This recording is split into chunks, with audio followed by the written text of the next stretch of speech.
What's up, world? I'm Matt Newberg from HNGRY, and this is The Feed.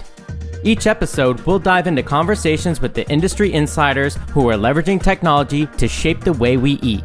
On today's episode of The Feed, I sat down with Morley Ivers, co-founder and CEO of Cookin, a Toronto-based food delivery marketplace enabling a new crop of creators to sell hot food from their homes or commissary kitchens.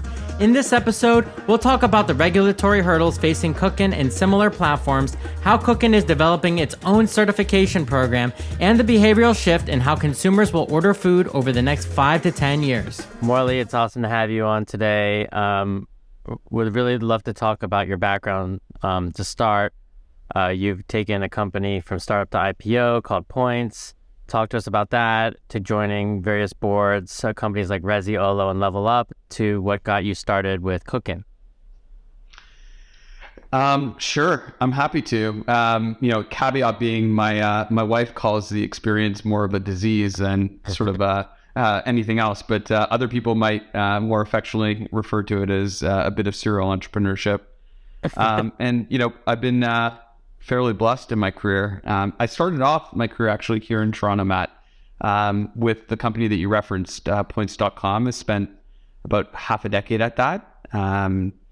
We were basically building loyalty program technologies, points programs, rewards programs for airlines and hotels and credit card companies. And, was very fortunate in my early 20s. It was an amazing team. I joined them at the foundation level, and we IPO'd on the Toronto Stock Exchange and over the counter on NASDAQ. And, we were very lucky. I then moved to New York and took on a role as a CRO for a really interesting company called Recycle Bank. It was a rewards program to incent people to recycle. And the genesis there, Matt, was, if I had a little bit of skill in loyalty and rewards, I probably wanted to try to make the world a little bit of a better place. And they had, that was the Venn diagram was just right. It was rewards for environmental stewardship. Spent a few years at that. And I guess as a Canadian living in America, at that time, Obama was running for president largely on the basis of the Affordable Health Care Act. And I figured if that actually happens, people are going to go online and shop for health insurance. So I left Recycle Bank, co-founded a company called Maxwell Health, which was a SaaS platform for employee benefits. And, we were fortunate. President Obama was elected. We have the Affordable Health Care Act. And yes, people had to go online and shop for health insurance. So I spent some time at that. Sun Life acquired that company. And then, along the way, I started to really want to spend a lot of time in food tech because it was, food has always been my passion. So I spent time on advisory boards for companies like Kitchen Surfing and Level Up, Resi, 6.5 years on the advisory board of Olo until we went public.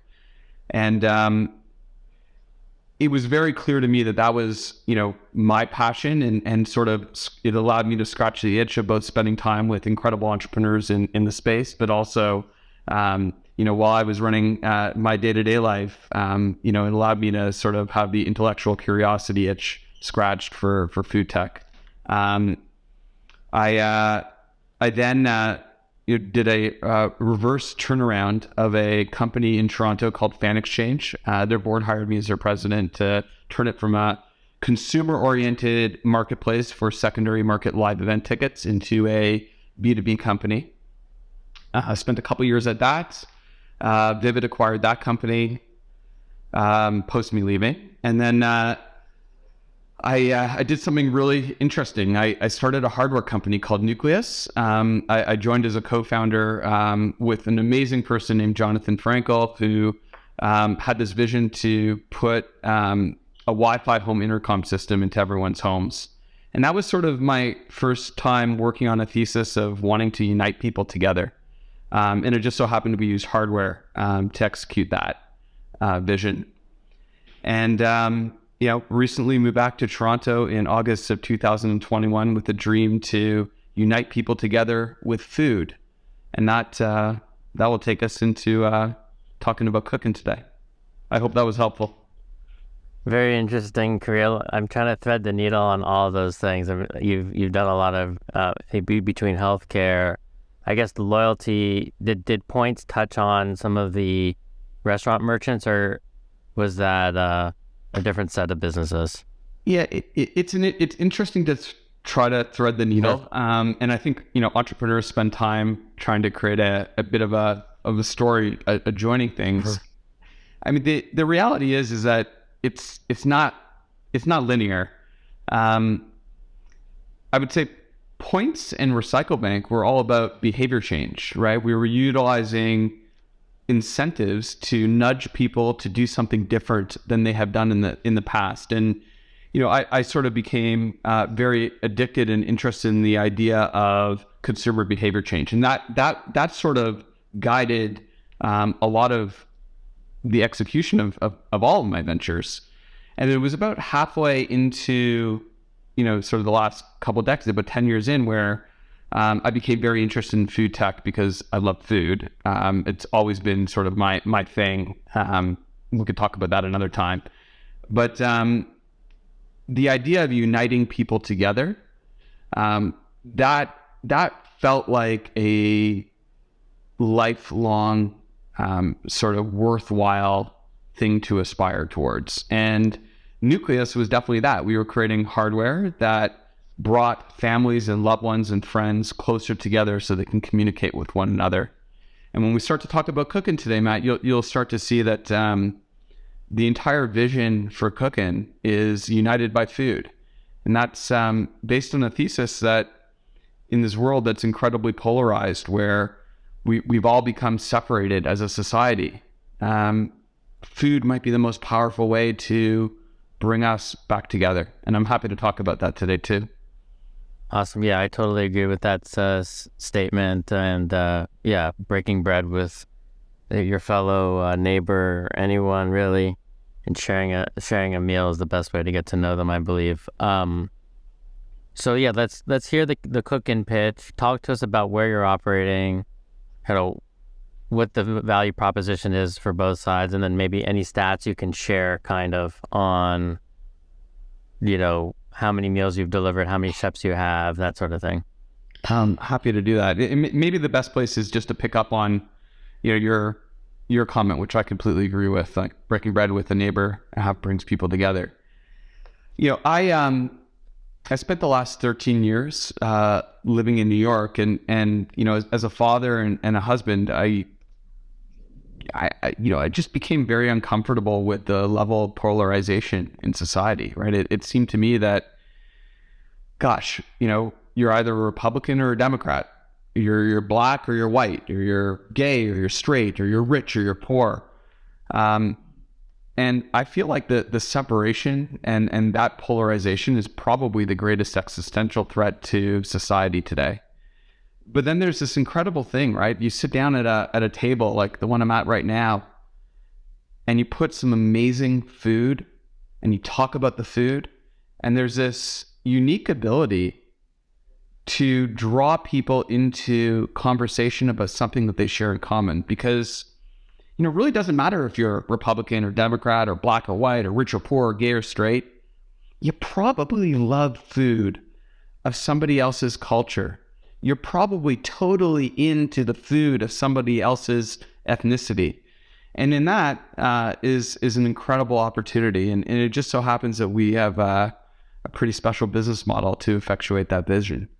So to your question, Matt, Cookin is building the world's homemade food delivery marketplace. And the general idea is that if your God-given gift in life is to make food for other people, the traditional way of monetizing your trade craft, your gift, is to either start a restaurant or work in a restaurant. The challenge is that's a failing model, right? Most restaurants do not succeed. And the people that choose to work in a restaurant, it's well documented. It's a really, really tough way to live your life, right? You have these incredible human beings who have a natural gift to make food for other people, who are working, really tough hours, usually for minimum wage in the back of a line. And the conditions they're just tough. And if everyone has gone through, their version of the pandemic over the last few years. And I think it's different for everyone, but what's interesting is I think most of us, and this is back to behavior change, we've looked in the mirror and we said to ourselves, no matter what we do, we've asked ourselves, like, is this how I want to live my life moving forward? And I think a lot of people from the restaurant industry have decided no, they don't want to work in the back of a line for minimum wage at 1:30 in the morning, being yelled at on the line. But that doesn't change the fact that their gift in life and what they love doing and what they're passionate about is making food.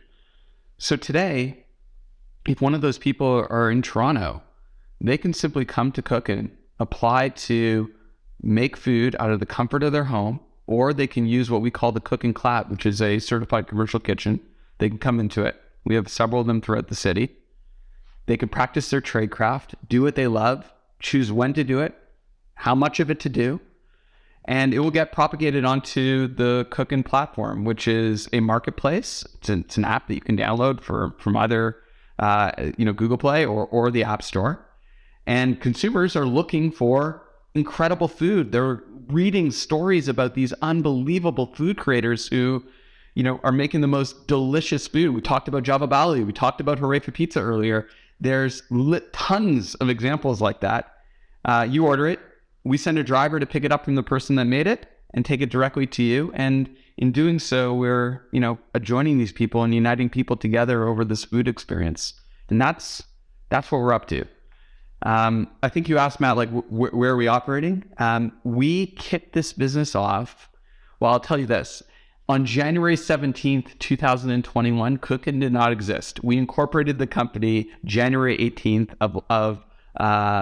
January 18th, 2022, last year was the date of our incorporation.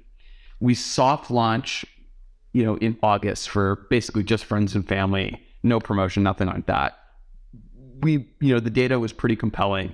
By October, we publicly launched Cookin in Toronto, which is our inaugural city.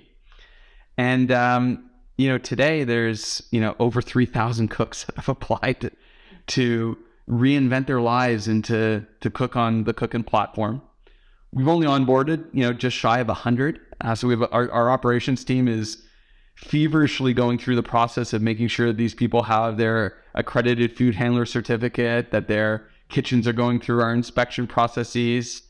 And, literally on a daily basis, there's, somewhere between 150 and 250 new cooks applying to the platform. And it's scaling. You asked for some stats. We just last week turned on our marketing. We have about 18,000 people in this little fair city that have downloaded a Cookin app and have expressed at least an interest in ordering. We've delivered now tens of thousands of meals. And, with every one of those, there's this story of us uniting people together around food. So it's been a ton of fun. Very cool. What would you say on this thread of behavioral change? What do you think is the biggest behavioral change that you're asking, I guess, consumers or chefs to make? Well, the idea of ordering food from a food creator, and having that made in someone's home is not, that's not traditional, right? When we order food online, we're picking up a marketplace app and you're ordering from a restaurant, a brand that you might have seen or you might have gone to for in-person dining, and this time you just want it delivered to your house. The behavior change here is saying, oh, that's interesting. The food creators working out of their home, they're turning their home kitchen essentially into a delivery restaurant of sorts. And that requires a behavior change. And I think it's largely a derivative of, people getting comfortable with the idea that, some of the best meals in the world are coming from food creators, and it has less to do with where they're working and more to do with, their expertise and talent and the love and passion that they put into their meal. Absolutely. Very interesting to see, especially as the virtual brands get all this attention as well, and the notion of what constitute a quote unquote restaurant or, just a food business is getting turned on its head. So really timely conversation. Yeah.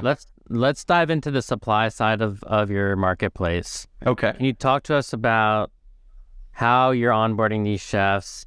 How often what's the minimum to the maximum that they can work? And kind of who's the right type of person to get going on this from the cook side, and then kind of where are they cooking outside of their homes? I know that there's also some commissaries that you leverage, and then we can maybe get into the last mile component as well. Okay, that's a lot there, Matt. I'll do my best. You keep me honest if I miss any of the long tail questions there, but I'll take you through it. So the journey for a food creator to monetize their tradecraft on Cookin starts with them filling out a form on Cookin, and we've built intellectual property that responds to them and allows them to understand what's involved in going from expressing an interest to actually joining us. And every step of the way, there's either an automated sort of methodology to walk them through that onboarding, or we have a department inside of our ops team called Cook Success, which will handhold them through certain parts of the process. So you've applied to cook on Cookin. We get your information. First step is to let the individual know what's required. In Ontario, in Toronto, where we're currently operating, we require every single person to have gone through a provincial accreditation process to become a food handler. Assuming they have that, they upload their credentials to us, and we start the onboarding process. The onboarding process has two paths. We can either onboard them into the Cookin Cloud, which is a commercial kitchen, and I'll touch on some of the unique aspects of that in a moment, or they can cook out of their home kitchen. Let's deal with the home kitchen first, because the majority of people are choosing that option. They want freedom and flexibility in their life. In order to cook out of your home kitchen, your kitchen needs to go through an inspection process. So this is an actual process where we have professionally trained chef from our Cook Success lead who is walking the cook through. They're being walked through their kitchen essentially. We're recording it, and we have a long checklist of criteria. How are you storing your meat? Where are your thermometers, et cetera, the cleanliness. Making sure that there's a lot of checks around safety and cleanliness for the kitchen that have to be met. Assuming they meet all those that criteria, they'll be passed and they can start their menu creation process. Menu creation process is, largely up to the food creator. They'll decide what they want to make. They will either take a picture of that food and meet our guidelines for that, or they'll be invited into our photography studio, which is actually located in our headquarters, which is centrally located in the middle of the city. We do a tasting of the food at that time, which is why I look the way I do. And I get to enjoy tasting, food from all of these unbelievably talented individuals. The delta between that type of onboarding and for the home kitchen and the commercial kitchen is we don't do a kitchen inspection process for the commercial kitchen because that's already a DineSafe approved facility. To your question, Matt, and I'm trying to remember everything you asked for. The interesting thing about our commercial kitchens is we're using houses of worship, primarily churches that we've partnered with. And I'll tell you a little bit about that. So, most synagogues and churches and houses of worship have certified commercial kitchens in them that used to be used, fairly often, but a lot has changed. Most of them are dormant. And only used for, weddings and bar mitzvahs and things like that are occurring from time to time. And for the most part, these are, facilities that are not being monetized and they're empty. And the houses of worship, quite frankly, they love Cookin. And I'll tell you why. They love Cookin because we are often enabling individuals who are sometimes considered to be invisible people. They're, people who are struggling to make ends meet, by them reinventing their lives on Cookin, they're going from like minimum wage to making $50, $60, $70 an hour, monetizing their trade craft. So dramatic change to these people's lives, and the church to get involved in a business model that enables that type of paradigm shift in income earning capability for these people is of great interest to them. Second, many of them are immigrants or newcomers to the country who are, they have the most incredible recipes and authentic cooking capability, but, they haven't established themselves. So for them to turn to a model that enables them to work within a house of worship and locally in their neighborhood and build up their capabilities and their ability to take care of their families in many cases, that's also of interest to the church. And the last thing is that, we sort of very early on, we recognize that our business model, as we succeed, is going to feed a lot of people in the community, right? But the people that are being fed by Cookin they're fortunate people. Like the pricing of food on Cookin is not more expensive, but it's similarly priced to what you would pay in a restaurant, but arguably a much higher quality sort of bespoke experience, but it's not cheap. So, my partner Michael and I sort of recognize that there's a lot of people, unfortunately, in every major city and, around the world, but especially in North America right now, that they're challenged by food insecurity. Like the thought of buying a meal on a platform like Cookin or a restaurant marketplace, or even going to a restaurant, it's like not at all in their mind. They're really challenged to sort of take care of themselves and their loved ones. So we make a donation with every meal that we sell. We partner with a local nonprofit in the community that we are servicing so that we can help feed those who are challenged by food insecurity. And I think the churches and synagogues really love that triple bottom line approach that we're taking, and that's opened the door. And it's made it possible for us to have these certified commercial kitchens locally located directly in the neighborhoods that we're servicing. And quite frankly, as we turn our attention towards expansion into the US, we've been met with an equally receptive audience from the church community, certainly in Dallas, where we're about to launch. Awesome. Yeah, I definitely want to get into that. Very fascinating model. I love the approach, and I want to compare this now to your competitor in the U.S. when you'll be here soon, which is called Chef. And I would say, and I would categorize them as playing very fast and loose and kind of blitz scaling to get to where they are today. Talk to us. I mean, we understand now, I guess, how you're unique from, at least the synagogue commissaries and the church commissaries, and all the donations and all that. But I guess, how else are you unique from them? And then what do you think are the hurdles that both of you need to overcome in the U.S., given the fact that we have the microenterprise home kitchen enterprise, MICO, I guess it's pronounced for short. Yeah. Legislation that's in California, but it's in very few counties. So it's actually only been really formalized in a very, very small number of places. It was Riverside, and I don't remember the other one, but it's in Southern California, I believe. But talk to us about what your approach is going to be here. Where are you going to follow the rules? Where do you need to bend the rules a bit? What needs to change? Yeah. So there's a lot in that as well, Matt. So let me start to take it in the order that you brought it to me. First of all, it's hard being a first mover in a domain that requires a lot of change. So my hat is off to the entrepreneurs behind Chef, who are certainly, to use your word, they appear to be blitz scaling now. I hope that they are able to realize their vision and their dreams, and there's an enormous marketplace available to be served, and we think that there's an exceptional amount of differentiation in approach, and we're humbly going to stay laser focused on doing what we want to do. But let's talk a little bit about the differentiation.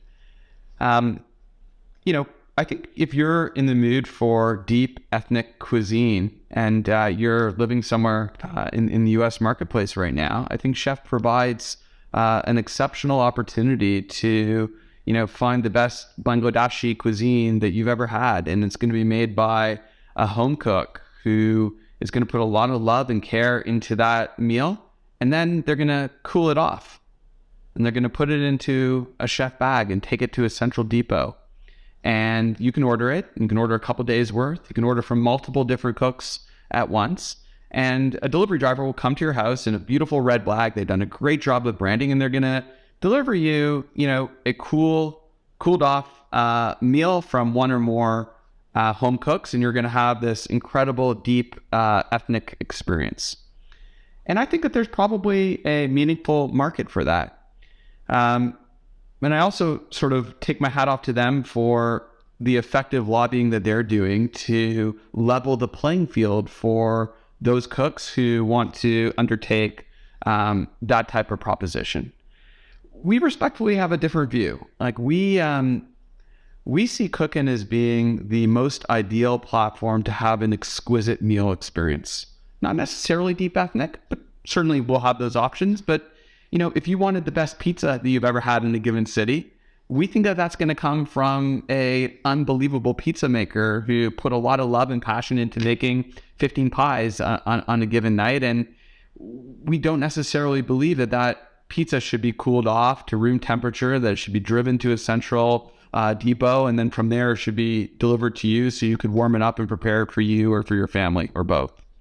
Our view is that the real opportunity is to have that exquisite pizza delivered hot and fresh within an hour of you ordering it, or within a 30-minute period of time if you had pre-ordered it for a specific time window.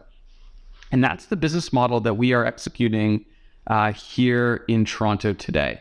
Today, if you opened up the Cookin app and you had a local address in Toronto, you put in the address and you would see a number of home cooks, usually like 25 to 30, depending on at any given time, who are very local to your radius.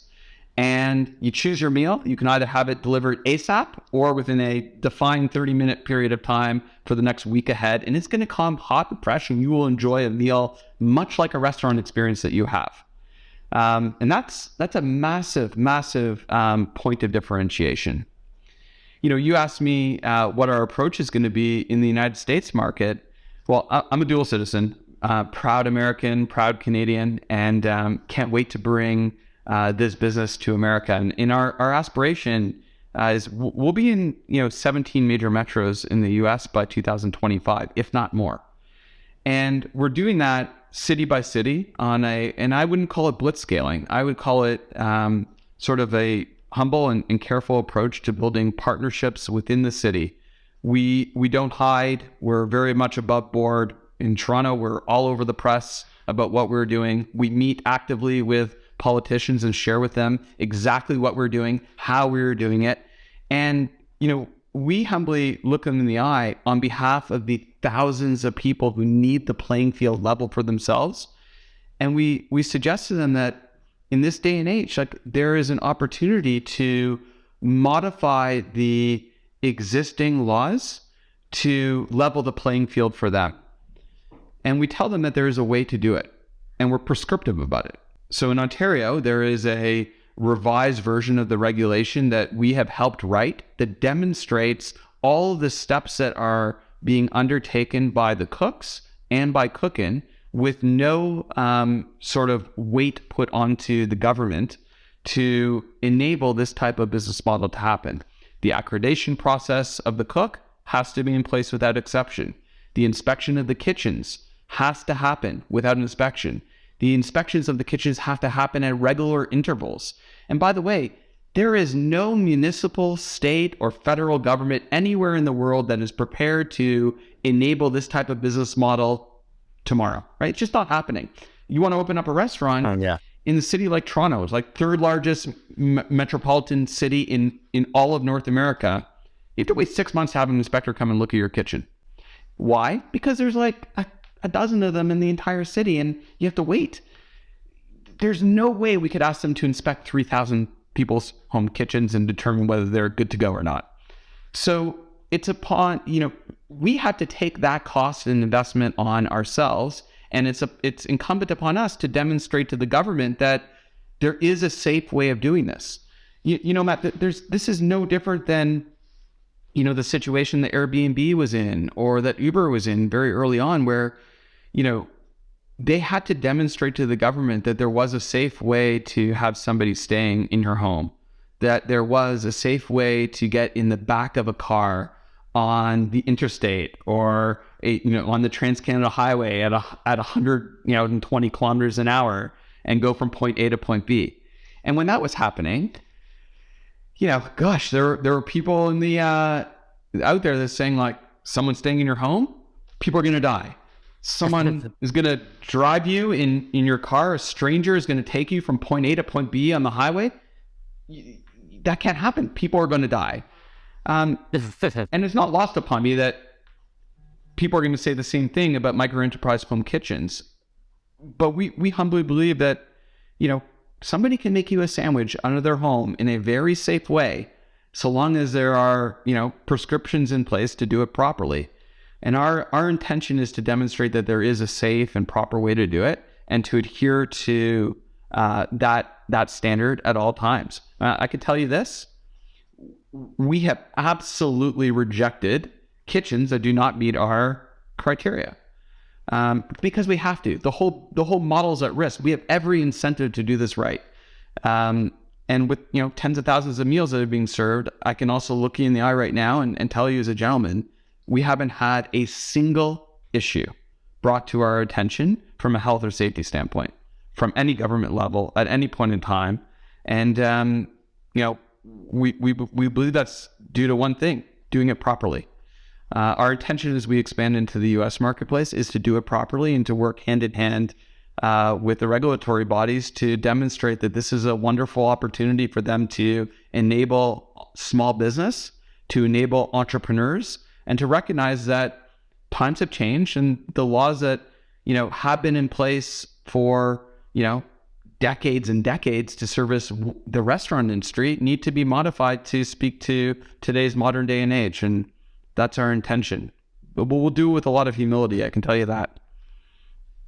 That's really reassuring to hear. As you're describing this, I'm thinking back to my youth, where in California, and then obviously this has expanded everywhere, a lot of cities in the country that, you now have those A, B, C ratings, right? The health inspection.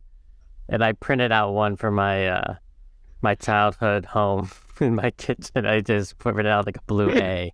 And I'm now imagining, like in the window of some random home and, some food creator's home, like, that they would have like some sort of certificate from Cookin or something. Yeah. I mean, I think it's, super exciting to think about that. And we're going to go a step further. Like we don't have anything to hide. Like as soon as, I don't want to speak too soon because our head of product and maybe our CTO is going to get angry at me, but, the vision from a product standpoint is to give consumers a perfect, like live, real view into the kitchens where these food creators are working, right? If we're serious about uniting people by food, we want to actually have communication between the cook and the consumer. And part of that will be, allowing the customer to see like exactly where this exquisite meal is being prepared. And it's akin to having a walkthrough of the kitchen of the restaurant that you're going to eat at. And I go so far as to say this, Matt. Most people don't think twice about sort of the look and feel and status of a restaurant's kitchen. We're going to enable our customers to actually see it, and it's a source of pride for us. So we're dreaming about doing this the right way. That's really cool. And I really appreciate the diversity in food, but I think where my caution comes from is obviously everything we've discussed, right? It's just, you can't just say yes to everyone. You can't just make them do some sort of online course that's like literally like the BS driving tests that I've done online, where you just get a quack doctor to say, that you need this prescription or whatever it is that we've seen online with these new business models. That cannot simply happen here. So it's good to hear that, you're knocking on people's doors and going in. And we're recording it too, Matt, and doing it 4 times a year. And it's real investment for us. And by the way, that wasn't like us adjusting our business model because somebody got upset or told us you can't do. We really asked ourselves before anything existed, like, how do we do this right? There's cheaper, faster, there are ways to do that, to blitz scale and like go for it instantaneously that make our numbers look better, but it would mean not doing it right. And when you're dealing with a business like this, you have to do it right and be prepared to invest. So that's what we're doing. Totally. Very cool. So there's a topic that's really interesting to me is just kind of seeing how the pandemic has brought about a new, like you said before, like new business models, new ways of thinking about a career trajectory, or what does somebody with a talent like a chef, what does that look like in this modern age with all these tools? Have never had more tools, in my opinion, for chefs to monetize. You look at a restaurant like Noma that says that they're closing and everyone's up in arms, but they're going to, become more of a brand that does various product launches and more ephemeral pop-ups. What do you think, looking at your platform, what does the ideal trajectory look like for someone on the supply side, for a cook? And then when do you kind of graduate? Like, what is the holy grail for someone on your platform? And maybe you could talk about, you hinted at this earlier around like success stories, but maybe you can talk about some early success stories. So so the early success stories are the cohort of cooks that we internally call them super cooks. Super cook for us has a very specific definition. It means you're working at least 5 days a week and you're making about 15 meals a day. Like really not crazy. Like this is like, if you are used to doing things the old school way and sort of, work until 11 o'clock, 12 o'clock, maybe later, on the line of a restaurant and, making, somewhere between $15 and $20 an hour. A super cook on our platform who's working 5 days a week, making 15 meals a day, their little small business that Cookin will help them enable is grossing about $150,000 a year, $149,000 a year in revenue. And they're netting after costs about $88,000 a year. Now, Matt, you've been in tech for a while and these numbers might not be sort of overly impressive to you, but I can't tell you what it means for somebody who's, used to making $40,000 or $50,000 a year. They come into I've had people crying in our office of what this has meant for them. And it is a paradigm shift in their income earning capability. And that is what super cooks are doing today. You asked me first question today, the which was probably your hardest question, like who do I like the most? Both of those people, Zulfikar and Adam, they're super cooks. One of those individuals, I don't want to speak about, giving you a little bit of this, but one of those people did over $25,000 last month alone and has hired somebody to help them scale their business on Cookin. I couldn't be prouder of him. Like that is unbelievable. 2/3 of the cooks on our platform are women. Many of them are newcomers. And all of them share one thing in common. They love cooking. They have incredible recipes. And they're unbelievably talented at what they do. And now they're able to finally be recognized and monetize it. I had a chef Sand sent me a text literally 2 days ago. I'll read it to you. This is the one you put up on LinkedIn the other day? I put it up on LinkedIn. I honestly, it blew my mind away. I was so happy with it. I don't have it handy, but the genesis of it was she just wrote me out of the blue and she said more like, I can't thank Cookin enough. Like it has changed my life. She now has time with her family and she's able to do what she loves. And to me, that's exactly who we stand for. This is somebody who has, an incredible, young family, and she's now able to spend time with her son, her husband. Here's Swish Root. Hi, Morley. Hope you're doing well. This is Sand from Band Thai Food. I just want to thank you for everything. I'm so proud to be part of Cookin with a blue heart. Thanks for this business idea to help me as a chef and can still do what I love. Passionate about cooking. Also, I'm still able to have time to spend with my family. I can't thank you enough for you and your team. Thank you, Sand. That's awesome. We stand for her, Matt. We stand for her. Those stories are great. So what is the ultimate like bit? So the business model is you take a cut off the top. Can you just talk a little bit about the economics, and then where, like, if someone like that wants to take it to the next level, where do you see them ultimately going? I know this is probably, it's still early days, and those figures that you're quoting of like netting 88,000 is really impressive. Yeah, but like, where's let's it just going? say, what's the trajectory for someone who's like really serious? Well, Michael and I always talk about this. I mean, I first of all, let's just go back to Sand for a second, right? Best pad CU I've ever tasted in my life, hands down. You just came back from Asia, so I know you have, a very particular palate. Please come to Toronto. Come to my house. We'll order Thai together from somebody who moved here from Thailand. It will blow your mind away. Anyway, I digress. We could talk about food later. It happens to be I'm on the East Coast, so I'm more hungry than you are right now. Matt, there are going to be people who get discovered on Cookin, and I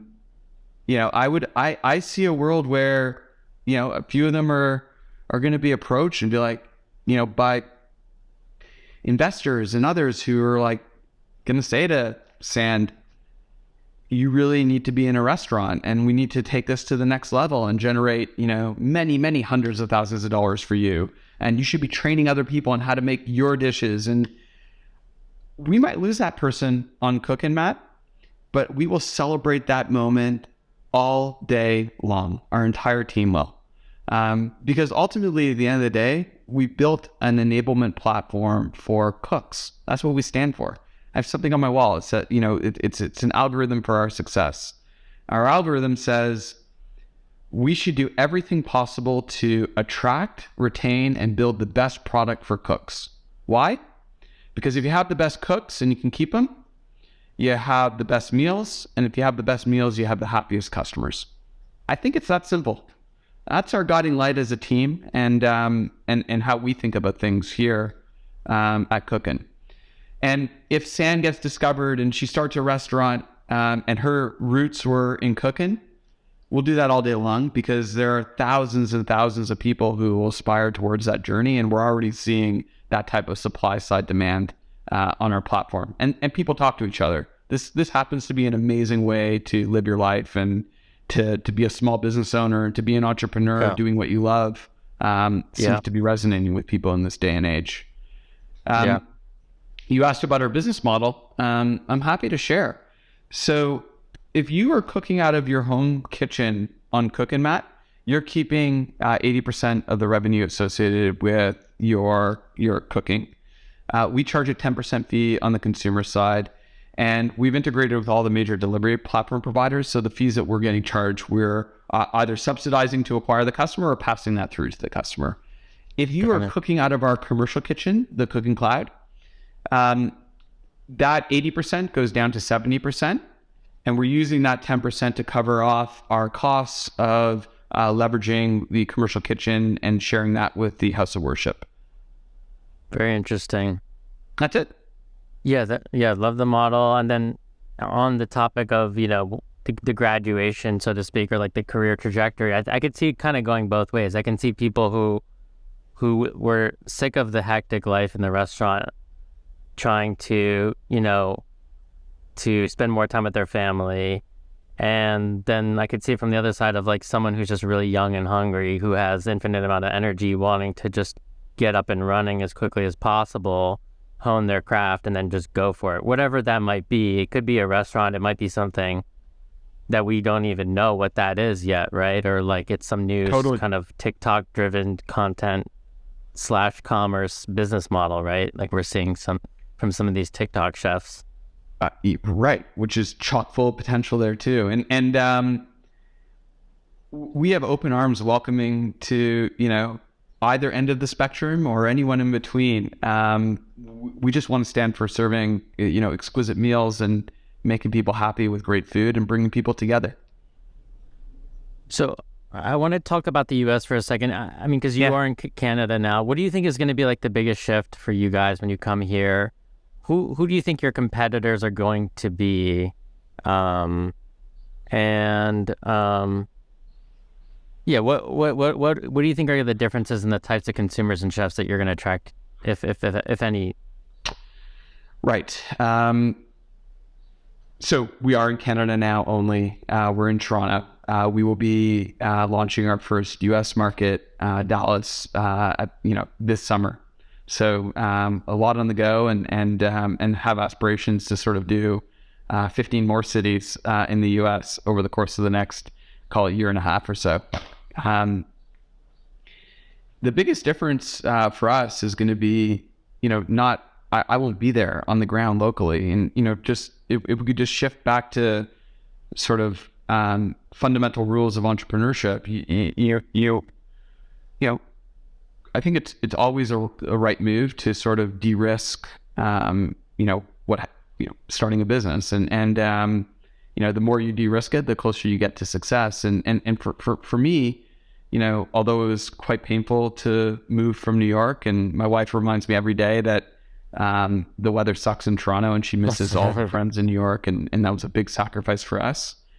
Coming to Toronto, where I was born and raised, and knowing the city, and Michael is incredibly well established here, we were able to de-risk the execution because we knew the nooks and crannies of the city really well. We were able to partner with Canada's most acclaimed Michelin star award-winning chef Patrick Claris at Aloe to help us build audience early. We there's not there are only two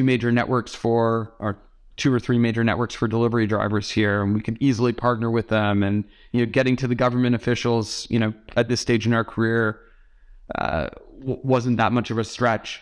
All of that is somewhat foreign to us in Dallas, right? I don't know the market as well. Been there hundreds of times, spent time sort of analyzing the market, and feel really good about the Texas hospitality and sort of the warm welcome that we're getting early on with our initial hires that we've put on the ground already. But I truly don't know the market as nowhere near how well I know Toronto, and we're going to have to deal with that. That's a flexing a muscle of launching a city that is not your own. We have not proven our ability to do that yet. So humbly, I go into this knowing what I don't know, and I'm focusing on putting in place an amazing team to help us mitigate that risk. But there's a ton of risk. Our competitors, Matt, are, you brought up another company earlier that it's very natural for you to suggest that that's a competitor. They have a very different business model and different approach to us. I think our competitors are much more the larger marketplaces like the DoorDashes and Ubers of the world, who, have a very interesting quagmire of a business model. They're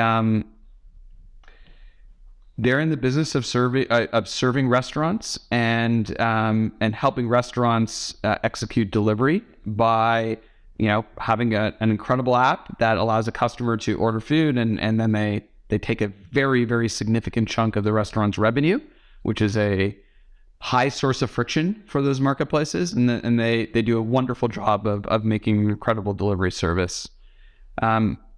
They are our competitors because ultimately we stand for the food creators, the chefs and cooks who are creating small businesses and unbelievable food, and we believe that consumers will ultimately want to have a higher quality food delivery experience, and therefore they naturally are in our crosshairs.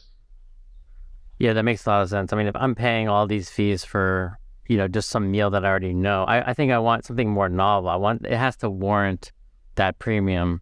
So I think something more bespoke out of someone's home is going to make a lot more sense. We'll see, right? We feel like we are part of the restaurant industry. The restaurant industry is not our competitor. We stand for the people who are working inside of the industry, and therefore we are part of the industry. But I also believe that a more personal experience is what people want today, right? You have a finite amount of money. You want to spend some of it in the hospitality industry. you have a choice, right? You can have a transactional experience, which I would say the major marketplaces do a great job of having a transaction, right? You want a bowl of Thai, pad Thai delivered to you that was made by somebody in the line who you have no relationship with, and you'll get it and eat it and feel a certain way afterwards. Fine. But if you're the type of person that puts value in a bespoke, highly personal experience where a dish is made with love and care, and you are into the story behind that, we'll provide you with a great opportunity to connect you with that food creator, and for that food creator to take their energy that they put into making that unbelievable meal. And maybe they're only making 15 in a day. And when you take that first taste, our business model will make a heck of a lot of sense to you at that moment in time. Awesome. Yeah, looking forward to the day I can try it in LA. As we come up towards the end of the conversation, I want to quote something from David Chang on his Hulu show, where he said, I think the mid-market restaurant will now be the domain of home. You get food delivered to that home, you cook at home, but I think one of the things that will happen is you'll be able to serve food out of your home as a business. So my question to you, I guess my final question to you is, what do you think is the impact of home cooking on the broader dining landscape? And what does the home chef of the next 5 years or so look like? In 2030, what does the home chef look like? He's a visionary. I obviously agree with him. And I've made cooking my life's work to bring that vision to a reality. And I think in 5 years from now, incredibly talented individuals who make unbelievable food, if that is their gift in life and that is what they want to do, there will be alternative options than just cooking out of a restaurant to monetize that trade craft. And their own home kitchen can be that restaurant. They can have their cake and eat it too. Mind me explaining it to you that way. And their cake and eat it too, Matt, is freedom and flexibility in their life, and an incredible income earning opportunity. And that's what models like Cookin will bring to the world. And I think for consumers, what it's going to mean, when you have any type of product or service that is derived from somebody who is ultimately a happy person, the quality experience is going to be better. So for me and you, Matt, we can expect in the next 5 years to be enjoying much higher meal quality experiences because the people who are undertaking that effort to share it with us are happier because they have that freedom and flexibility in their life. Totally. That will show up in so many different aspects of food, and I think it's definitely underappreciated. We can't sustain the normal status quo of working conditions and expect food quality to improve or stay the same. So I totally agree. And I guess one last final question before I give you the chance to plug where we can download it and sign up. But do you envision this also being something like Food Gnome, where you could actually eat at someone's house for the dine-in experience, or is it all off premise? Right now it's all off premise. And the truth is, I think what Akshay has done at Food Gnome, and he has paved the way for entrepreneurs like us. And I think very highly of him and what his team has accomplished in sort of cracking the nut on AB 626 and other things. We have a different view. Like we have enough to chew on right now, Matt, on executing our core business model that we have not yet started to contemplate, what it would be like to have an in-house full dining experience. Right. We think the bigger opportunity is to service the many, many, many thousands of people who want to reinvent their lives and take advantage of an empowerment platform like Cookin to execute their trade craft. Yeah, it makes a lot of sense. I'm actually going to go to someone's house this weekend. I bought the tickets on something called Hot Plate, and it'll be interesting. It was very expensive, but I think it'll be worth it. It's some sort of pork from a regenerative farm. Yes, I eat trafe. Yes, I'll leave it at that. Enjoy, Matt. That sounds like a lot of fun. I wish I could join you. And I think that type of model is amazing too, because it's another avenue to unite people together by food, and ultimately that's our vision. And quite frankly, all the cool things that I talked with you about today, Matt, it's a derivative of one thing: having an unbelievable team. And our unbelievable team is a derivative of all being galvanized by this, incredibly important vision of needing to be united together by food. And that's what I wake up in the morning thinking about and go to sleep thinking about. Awesome. So yeah, I'd love to give you just a few moments here to just plug away.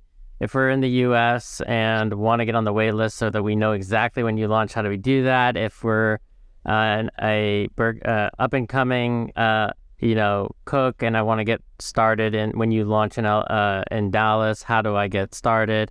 Yeah. If you have any tech openings, if you have any of those in the US or anywhere, how do people apply? I guess plug away whatever you want to plug. That's really generous of you, Matt. Thanks. So I'll keep it simple. Go to cookin.com, COOKIN.com. On there, you'll find a few things. Links to the App Store to download the app, links to Google Play to download the app. You'll find our open positions. We are hiring engineers. Yes, we're hiring in many different positions in different departments right now. Please check it out. You can find everything on there. And if you're a cook, welcome. We'd love to welcome you onto our platform. And we are actively recruiting in the Dallas market right now. And even if you're in the US and not in a place that we're servicing right now, download the app, and that way you'll have first dibs on some exquisite cuisine when we go live. Yeah, awesome. Very much looking forward to seeing that on the US App Store. Morley, this has been a pleasure. Really appreciate you taking the time, and really great to chat with you.